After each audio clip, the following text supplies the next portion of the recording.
Support comes from the Missouri Forest Products Association, saluting Earth Day on April 22nd with an ongoing commitment to help offset carbon emissions with sustainable harvesting of Missouri forests.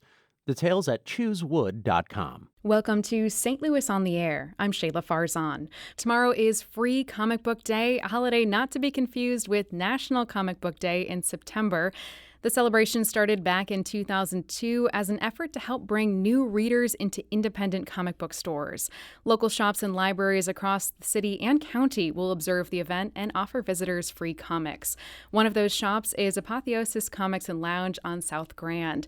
They'll host a free all-day party with live music, meet and greets with professional comic book artists, and of course, free comic books.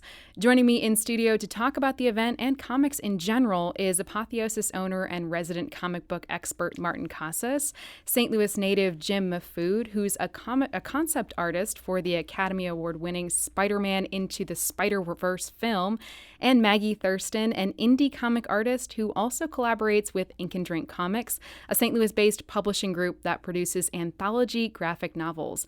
Martin, Jim, Maggie, thanks so much for being here with us today. Thanks for having us. Thanks for having us. So, Martin, I'm going to start with you here.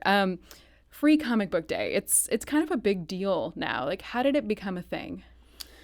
Man, I think it was just that people are so excited about all the new comic book movies that are coming out, all the new media. Like, there was a long time where the only place you could get comics was in comic books, and it wasn't really something that was respected in culture, I think. It kind of took a while for it to take off. But then after the movies started coming out, people started flocking to stores. And so Free Comic Book Day is a really great opportunity for people who are just kind of casual comic book buyers to meet their local comic book shop and head in. And we get to give out hundreds of free comics, so it's like Christmas. So we mentioned that this kind of started as an effort to bring more people into comic book shops. Mm-hmm. How well do you think local comic book shops are doing? Like, we know that folks are reading more on their phones. Like, do you think that that's affected business at all? Oh, sir, it absolutely has. I mean, like everything else, I mean, this is the print medium, right? So print is certainly having its struggles from newspaper to magazines. So what comic book stores have been doing the last decade is kind of changing their culture to make it more welcoming and more engaging. It used to be a place where, you know, the comic book store guy from The Simpsons, I think, was a really bad misconception about what comic book stores were like. Yeah. And so the last decade, it's really changed to make it more warm and welcoming. And because of that, you know, there's been a shift in who is reading comics. It used to be primarily kids and men. Now it's shifting to between the ages of 25 to 45, predominantly women. The majority of our customers in our store are women. And so because of that, the reading material is changing, what people want is changing, and it's diversifying into like some amazing stories. So because of that, we're getting all sorts of people coming into the store who you would never pick as comic book people. Interesting. So there's been kind of a demographic shift in who's reading comics. Of course, yeah. In fact, one of the reasons why we started our business is that we're Missouri's only comic book store and bar. And it was because that, like I said, the majority of comic book readers are over the age of 21. And when I started this thing, the two things I like to do when I buy my comics is have a beer and listen to music. So we put that all into our store and open it up to a whole bunch of new customer base. So it's not just a comic book store, like it's also kind of a community gathering place then, right. Too. Yeah, we do a lot of speaking engagements. We have open mics. We do chess lessons. We teach kids how to play D&D. We teach actually kids and parents how to play D&D. And you know, and you want to talk about like a subculture. I mean, when I was a kid, D&D was like, I was a pretty closeted comic book kid when I was younger. Like I literally had my comics stored in the back of my closet so nobody could see them when they came over. And you know, I grew up in Southern California, beach community, so like nobody read comics out there except for like the nerds, right? In the 80s, my friends and I wouldn't dare tell people that we collected comics. It was like a taboo, nerdy thing, and we were like, if we ever want girls to talk to us, we could never reveal them. Totally. We buy like Batman comics, and this was before the movies, before all that. It was a underground, almost like forbidden thing that you and like 2 or 3 friends shared, and that was it. Yeah. But even more underground than that was D&D people. Like I remember I used to look down on D&D people like going, oh man, nerds. And but by now, D&D, you mean Dungeons and Dragons. Yes. Yeah. But now, like, we host in the store, and the group of people who are playing Dungeons and Dragons now are yoga moms, lawyers, cops, dads, parents. And their kids want to learn it because it's a great way to engage with storytelling, problem solving, group dynamics, and it's really, really kind of fun. I got a quick story about being a comic book fan in the 90s. The most nerve-wracking day of my high school existence wasn't when I asked a girl to prom. It was when I wore my Superman shirt to school because I knew I was going to get such crap for it from wearing it. Bold move. It was a bold move, yeah, but I did it. And I didn't wear it again. It's crazy to see now you can buy like an Avengers t-shirt at Target. I mean, as a kid, my brain would have exploded if I saw that. It was if you saw someone on the street when I was growing up here, like a guy wearing a Batman shirt or something like that, I would feel compelled. Like, I have to meet him and talk to him. How does he We know are about of the this? same tribe, sir. You and I yes. must be together. Yes. Yes. Well, and then also, like, a lot of the shirts were only extra large and XX large shirts, so you couldn't even fit into them anyways. Yeah. Now, I just bought a suit last week that was Spider-Man. Like, it was an entire Spider-Man suit that I wore to the Coca's annual fundraiser, Coca Cabana. The shirts and styles now are so great, and there's so much stuff you can wear. Geek culture is amazing these days. Hot Topic has a whole line of fashion for women based off of comic book stuff. It's pretty great. Yeah. So Maggie, I wonder, when did you first kind of decide that you wanted to pursue a career in designing comic books, creating comic books? I've been drawing since I could hold a pencil. It's I can't not draw it, but it's just a part of who I am as a person, just creating art, creating comics. I came of age in the 90s. I'm a Gen Xer, so creating zines was very much a part of my teenage years and my college years, and that's just sort of translated over into creating comics the way I do now with Ink and Drink. Okay. Jim, what about you? I got bit by the bug real early and started collecting comics as a kid, and then that led me to wanting to draw and figuring out the formula of, like, how do you actually do this and pursue this as a career? I mean, as soon as I found out that was even a career option, like, there's guys that get to sit in a room and draw this stuff every day. By the time I was like 11, 12, I started the steps of figuring out, like, how do you do that? How do you do that as a living? Because that sounds like a perfect fit for me, And then I just kind of my path started from there, and, here it is, like, 30 years later or whatever. So, and I eventually, there was a local publisher out here in the 90s called Artline Studios, and I hooked up with these guys when I was like 15, and they kind of took me under their wing and showed me the actual tools and materials you use to make comics, because this was pre-internet, and there was no way of getting this information. So it was almost like you had to do an apprenticeship under someone, a master or a mentor that knew the tools of the trade, literally. And then I had that in high school, which was huge for me. And then I went to college in Kansas City to an actual art school, art institute, where they further, hone your skills as far as, like, drawing, illustration, design, understanding the figure, and then I kind of took that knowledge and put it all into a blender and formed my own style of, this is what I'm going to present to the world as far as, like, comics and freelance illustration. Yeah, so you went from being kind of that kid wondering, like, can I pursue this as a career, to working on one of last year's biggest films, Spider-Man Into the Spider-Verse. What was that like making that leap into film? Well, I moved to LA in 2002 because I was starting to freelance for Hollywood studios doing design work in feature and animation. So I started to get my feet wet and make connections with people out there on just a freelance basis of working on other projects and properties.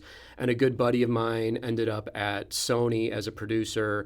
He hired me in 2015 to do pre-concept work for Into the Spider-Verse. And at that time, he couldn't even tell me if it was like Miles Morales, what it was. He was like, I want to hire you, Sony wants to hire you to do crazy Spider-Man imagery in your style. What do you think it should look like? So I was it's like every artist's dream. Yes, it was like a dream, and he knows I have a weird, quirky style anyway. So I was allowed to go crazy and buck wild and turn in some strange stuff. And then I was hired back in 2016 to do specific passes on character designs for like every character in the feature. And then what they do is they hire me and like 30 other people to do all that, and then they take all of our designs, all of our images, and kind of like take bits and pieces from all of us and Frankenstein it all together into what you see in the feature as the finished characters, the finished designs. But to even be part of that process for me was like a huge honor. I was starting to see things that they were doing with the feature, but it wasn't until I went to the premiere that all of our minds were just completely blown. Like, I didn't know that they were going to take it that far into this otherworldly, experimental, next level step for animation.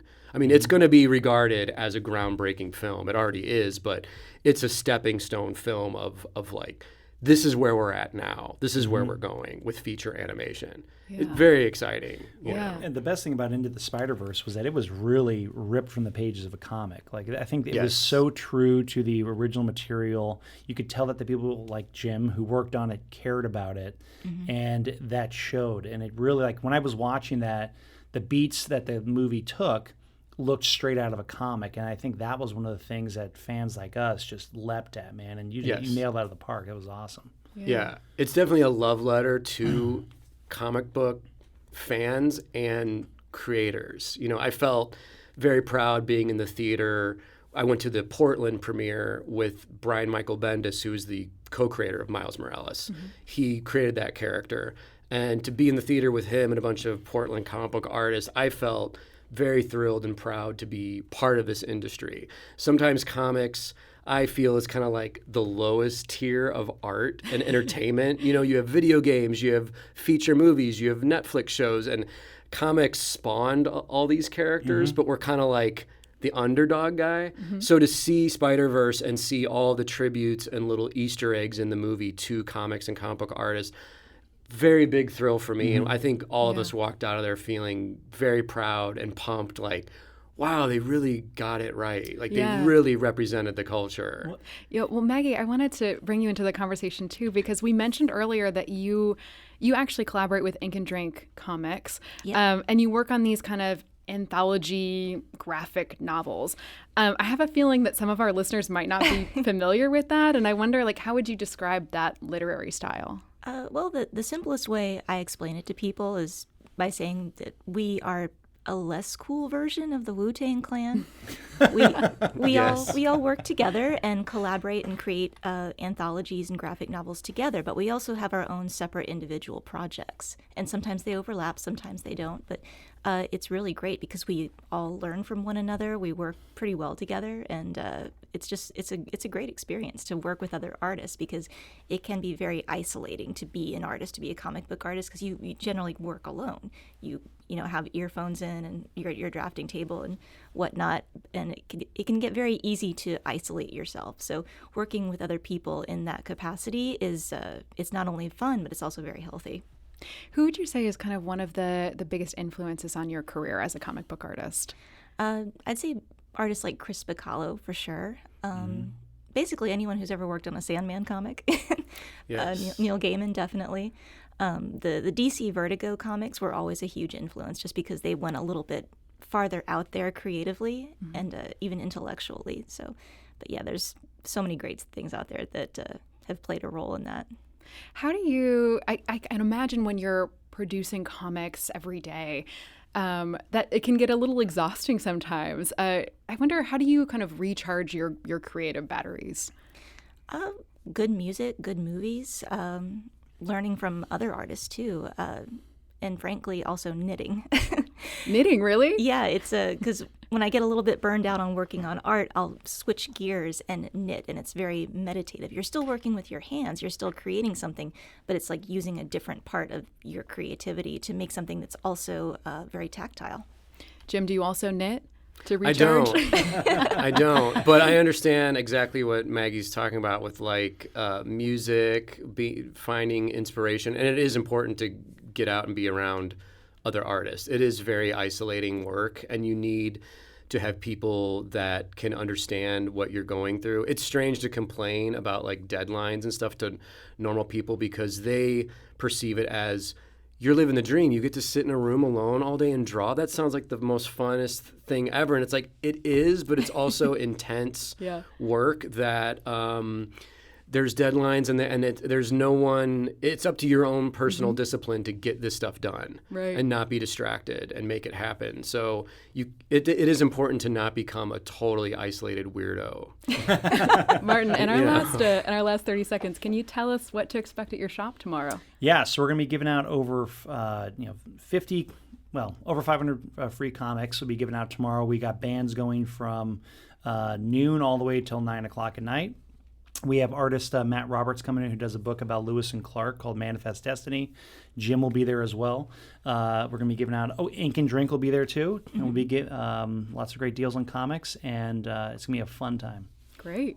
I want to thank Martin Casas, Jim Mahfood, and Maggie Thurston for joining me today. Thanks so much for coming in and taking the time. Of course, thanks for having us. It was great. This is St. Louis on the Air on St. Louis Public Radio, 90.7 KWMU.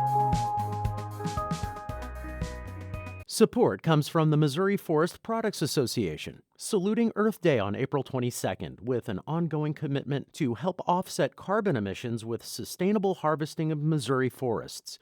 Details at choosewood.com. The Gateway brings you the day's news from the St. Louis region and across Missouri.